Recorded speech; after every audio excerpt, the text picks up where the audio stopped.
Welcome back to another great episode of Careful Boys. Somehow we got lucky enough to get Mr. Bobby Kim, aka Bobby Hundreds, on the show today. Wow. What a legend. What a legend. He used to be Bobby Thousands before crypto crash. But after crypto. Did you crash hard in crypto? Because I know you're heavily involved. Of course. I think anyone who had crypto, if you had it. Harder than us? Yeah. It's competitive? I crashed pretty hard. Joe lost over $1 million. I mean, I guess if you slice it and dice it a certain way, yeah, for sure. I've definitely. What about us combined? It's over 2. Oh, over two. Easily. Yeah. Guess how much fun we had? Not that much fun. And you know what's even better? This is the second time we did it. That's right. Because we said the first time we're going to cash out. That's right. What was it like? Are you saying 2017 first time? No, first time 2000. For him, yeah. Yeah. Around that time, yeah. Well, this is a part of it. What were you? Death is a part of life. That's true. What were you holding that now you? What were you like really pridefully holding that you now regret? NFT wise? Anything in the strip? Oh, see, he went to NFT first. That's scary. That's a scary answer. Well, because I've been into crypto since 2017, but I think because of NFTs, I went much deeper. But I actually don't. I mean, there were some really shitty JPEGs, bad NFT projects that I don't want to. I'm too. Are there any good JPEGs? I guess is my whole thing. I think so. Okay. I think so, and I guess it also depends on how you want to look at it. Are they art to you? Are they collectibles and they're fun novelty things, or were they actually investments like stocks? And there were bad investments, but most of my NFTs I never looked at as investments. It was more like I just like having them in my wallet because either they have a utility or it's a membership to some community or club. Usually that's the utility. Or yeah, The It's membership? just the DAO. it's just like vibes also. Vibes. Cool vibes. Or it's just like cool art. There's some of it that I just like. There's like an artist named Jujebum. He's a South Korean artist, and I collect some of his NFTs just because I like his art. What do you think about that? I think my son can draw better than that. I think that's very valid, and it has, when you actually get into art and you realize much of it doesn't actually have to do with technical prowess or skill. His problem is his son will draw it on his fucking computer screen and Bart will cry because it's so beautiful. I'm sure it is. Permanent marker. That means something, And so when you start trying to quantify and put money value, financial value on art, it's complicated because now you're mixing emotions with and sentimental value with. And there's a tax hiding aspect of it that rich people play. Like the art community in general. That's always been a big part of art. So it's like, is it really worth that much? Or is it because their friend said it's that much and now they need to write it off? Yep. That's definitely part of the game as well. What's your favorite NFT project? Do you have a favorite? There's a project called Lit that I think is really smart. Oh, you could have said it was pretty lit. I thought you were going to. I mean, it is very lit. I think they named it the entire project ironically, just to throw people off the trail a bit. But when you get into the different projects they do, they're really smart and they're intelligent. There's What's smart about that? What do they do? Yeah. They just there's a project they did with Robert De Niro where the NFT changes his facial expression. He makes different faces every time you check it, depending on where Ethereum is in the marketplace. So if Ethereum's falling off a crash like it's been doing the last couple of days, So he's like, he's literally he does It went down a little bit. It went down a little bit. Yeah, a little bit. Like, does he ever smile? I've never seen him smile at anything. yeah, he does. He does do a smile every now and then. In his later films. I don't think I remember. Zac Efron. Once every 4 years, according to the graph. Yeah, yeah, exactly. So before people think that Bobby is a crypto god, I'm not. I'm definitely not. Don't listen to me. No. Well, all back crypto into- gods have fallen, bro. Yes. we should go into a little bit of a history of why people know Bobby, because I know you from clothing in the fashion world.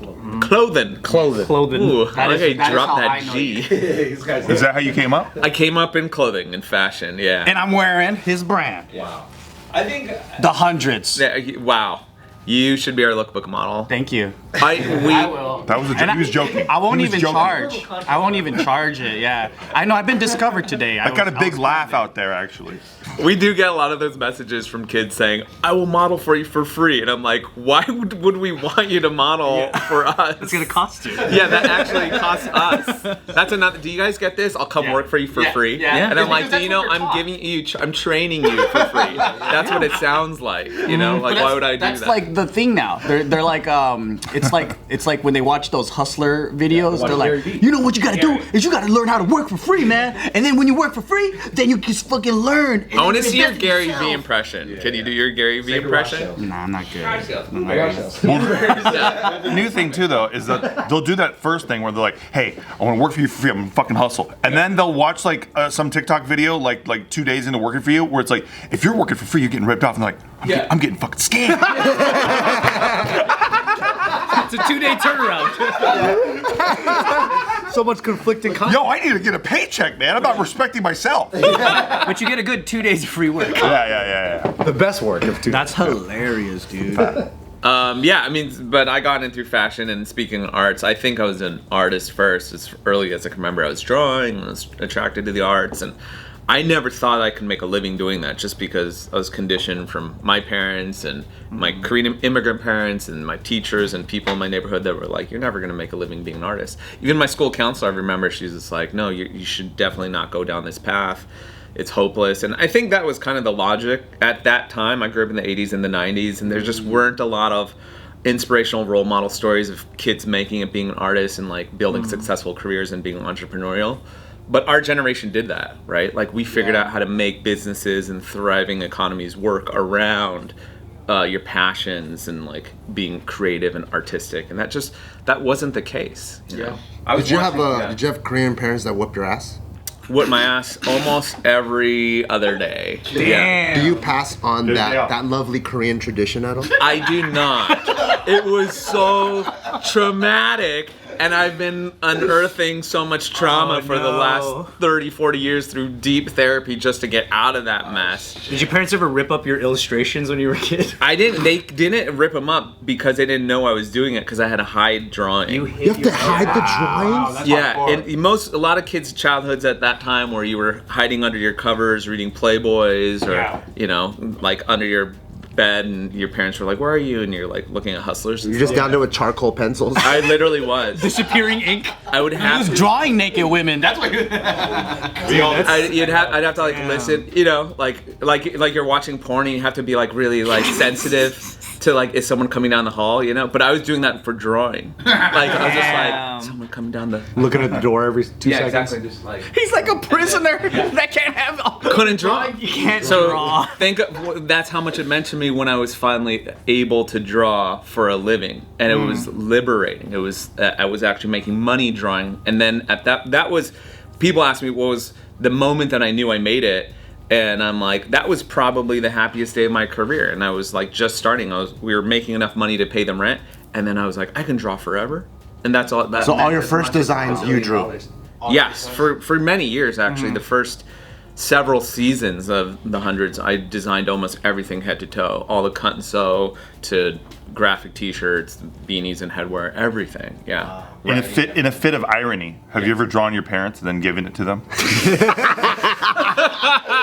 and then signed that shit in the bottom right? No, I haven't. But I don't know if that would go over well, and I don't think I'd be able to capture them. Right? People don't like when I draw them. This is also something that Do you do that often? Experience. Well, you know, when you're an artist, everyone always says like, draw me. You know, You should do a caricature. draw me wearing this, only this. You know, like Kate Winslet in the Titanic. Yeah, that happens all the time. It happens all the time. And then you're like, At meet and greets. are you sure? And then you do it, and they're like, I don't look like that. And you're like, you asked me to draw you. This is how I see you. Yeah, this is how I see you. And it's the same with a lot of designers. Like a lot of graphic designers get asked to design their friends' logos for brands and stuff. Do my logo. And they're like, are you sure you want me to do it? Yeah, I want you to do my logo however you think it looks best, and then you design it, and then all of a sudden they have input because everyone's a designer these days, right? So everyone, You never tell them, you told me to do this. Shut the fuck up. that's what happens. So it's a very tortured relationship for an artist. And a When you designer. were when you were like collabing with all those early brands that were getting office space in your guys' headquarters, Yeah. were you also doing illustrations for those brands? If there were certain no, if we're partnering with certain brands or we're working alongside them, we want them to do what they do best. And we do the same thing in terms of when we have freelancers or outside artists that are contributing artwork for collaborations or clothing. A lot of times they're like, tell us what you want us to do. And I'm like, no, we came to you because we want you to do what you do. What brands are in your headquarters? I can't really say, but we do partner. Yeah, it's all like confidential. Yeah, you but we can't do. Can you say who you've worked with in the past? I mean, there are a lot of brands that we've collaborated with in the past and that we support, right? And we have nothing to do with Jongwoo, but like Hu Jongwoo is like a really popular young Korean American run brand right now coming up in streetwear. So Jung's popular. I would definitely check out WJW. In the timeline of the stuff you accomplished, did you finish law school? Yes. Before? We doing graduated. Yes, we graduated law school. We started the hundreds after our first year of law school. Law school is 3 years. Both him and his partner. And both my partner Ben and I, and we met each other in the midst of that first year. And by the end of the first year, we're like, let's try doing this over the summer. And I had no intentions of turning this into an actual company. I felt really, I guess, uncreative. Like I wasn't, I was restricted from pursuing any kind of passion because of law school. And I'd put myself in that position more or less, but it's just a very dry place. It's hard. You're trying to be a good Asian. Yeah, I was trying to be good Asian. I was also like, I had good intentions going to law school. I was coming off of being an artist and a writer for many years and just wasn't working. 9/11 had happened and, a lot of that kind of... Some of us disagree. Oh, right, with the 9/11 thing? Sure, that's fine. I don't even think it happened, bro. This is all CG, huh? I don't think it happened. The date September 11th actually happened. I don't think that it did. After September I remember the 10th. day. It's gonna happen again in a few days. I'm actually flying on that day Me too, yeah. to commemorate. So you're not going anywhere? If you had to sit down and pitch somebody like what your company exactly is for new people who don't know you, like, Oh gosh, that's hard, yeah, that question's become so impossible to answer. Don't you all find that question difficult to answer? Is it now? because the more you've expanded, the more things you do, or what is it? Yeah, there's more curious and interests, and it depends on also where my money's. It's like, where's my money coming from? I don't know. That's like in investments and like property and crypto. So if you have to describe the hundreds, then in 3 animals, yes, in 3 animals. 3 animals. It would be soft like a Bengal tiger because Okay. of apparel, I guess. Nice. I mean, at its core, we're a streetwear brand. like this kind of tiger? Yeah. I had a question if that was real or not. What do you think? It's a real white tiger. The universe is fake anyway, dude. Trust me. It's really fake. Yeah. It's fake. No, it doesn't matter actually. It looks sick, right? Is it real to you? It all looks. Everything is a myth and a narrative. So if that's what you're saying, then I believe it. I don't care either way. That's Our as long as you're streetwear god happy. right here. He's our influence. He went from full American to Eastern European. I'm an icon. He's Russian for sure. If I ran to you on the street, I would think that you're Eastern European. Oh, I thought you were gonna say I throw hands immediately. And that was the second part. Why would I do that? Have you had that answer? I caught myself in the mirror this morning and I wanted to throw hands and I was like, whoa, that's us. And I was like, okay. Oh my God, no. Do people often say that to you? It's a new rebrand for me and It's a rebrand. I'm honestly not used to it and I want to constantly punch myself in the face. the last couple months he's been coming in with like crazy outfits. It's a rebrand. Yeah. He used to look like a 48-year-old dad. Yeah. Are you 48 years old? I'm not. Okay. Yes. Okay. Well, I would never guess. No, I'm not No, a dad it either. was a 48-year-old dad on his first vacation to the Grand Canyon. That was his style. Yeah. I look But now like he's a 25-year-old Eastern European guy. That works. I'm getting that. That message is coming through loud and clear. This is a new flavor though today, Eastern European. Well, there's so many zippers, I don't even know what the fuck's going on. Just more pockets, really. Did you buy that Has anyone online? seen my keys, my wallet? That's utility. What do you search to find these things online? Punchable faces.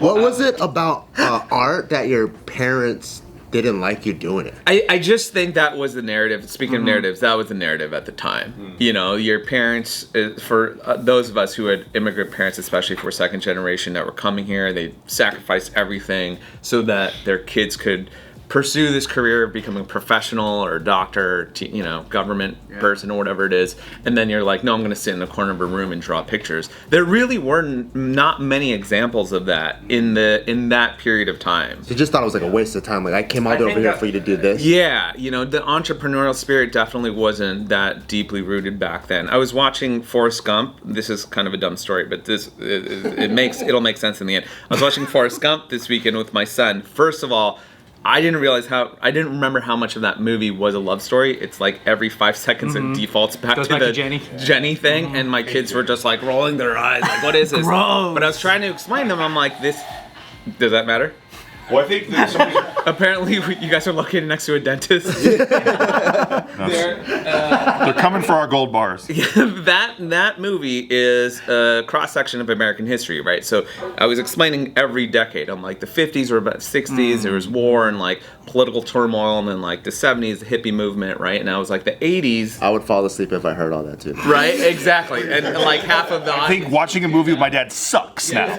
But then in the 80s was about like American exceptionalism and capitalism, right? Where people, and so like that was the chapter of the movie where they talk about Nike, and then he makes like the Have a Nice Day shirt, and it's all about these like starting up brands, and then he builds Bubba Gump, right? And so that was like, to me, I think that's what they were saying, like they're like, this is what the 80s are about.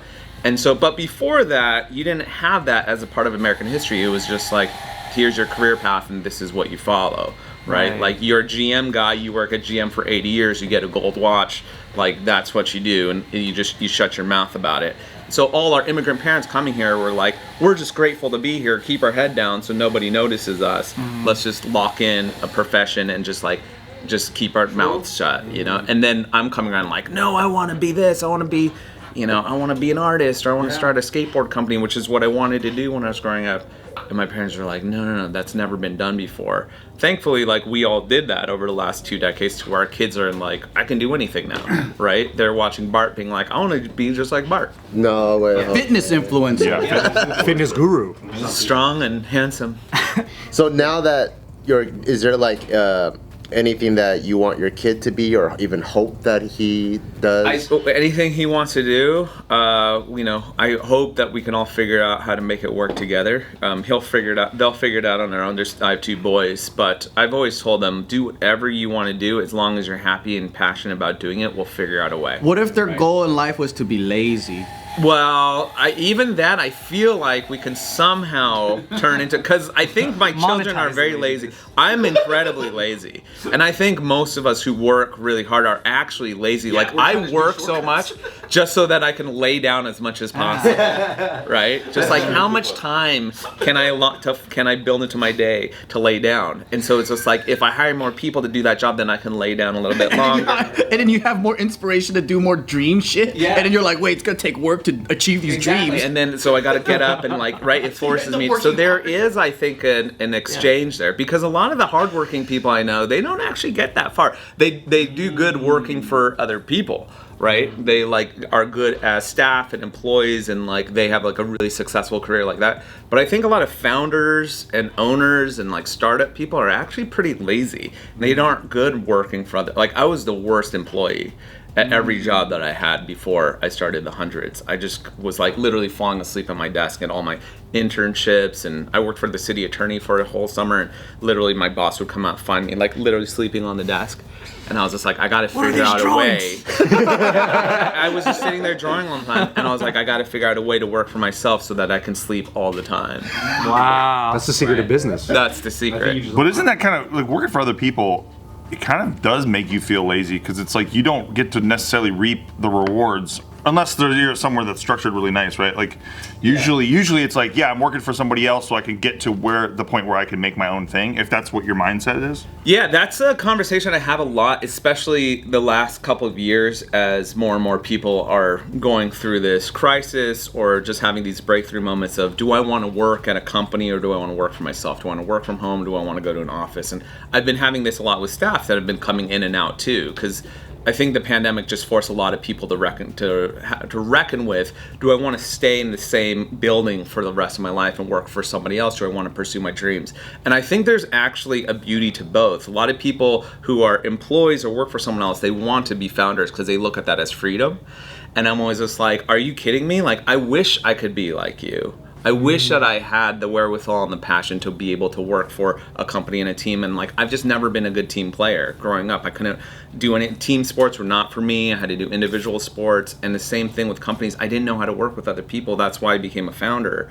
But for me, when I'm looking at my staff leaving every day at 5:30 p.m. and they go home, they can pursue their own lives and their own interests, and they have side hustles, whatever. I'm like, man, that's freedom. Like, I'll never be able to do that. Right, they can turn it off. We know this as entrepreneurs is that you're 25 hours a day dedicated to one thing. You can't do the things that you really want to do, right? Everyone's like, oh, you're following your dreams. I'm like, these are my dreams. I'll never be able to pursue them because I'm so committed to this. I have overhead and I have my staff that I have responsibilities and duties, and like I can't go off and just explore whatever I want to do all the time. Which is a skateboarding company. Let's just make it right now. We should just start it. We'll incorporate it online. Get the laptop. I'll show you how to do it. Okay. You got your models over there, the fashion icons. Yeah, pull up legal Zoom right now. We'll set up the whole thing. We got an LLC, dude. Fuck it. Oh, we got to buy a bunch of wheels and wood. This is probably the easiest business ever. Bunch of 2x4s. I love diminishing that. It's hilarious. I don't know if how sustainable a skateboard company with 6 owners is going to be. Nah, we'll figure it out. Thin slice of pie now that we're getting Own 1/6 of the board. Yeah. He just wants to chill all day, so we know he's not going to be too involved. Now that a lot of people look to you for like the blueprint of how to do this, and there could be people out there that are like, you know what, I'm not going to be a dentist. I'm not going to be a lawyer. I want to do what you do. Right. What's your best way of explaining, hey man, this isn't easy either? Because people are I think if you read my book, when I wrote What's your book called? It's called This Is Not a T-Shirt. It's my memoir, and it's the story of my life and how we built the brand.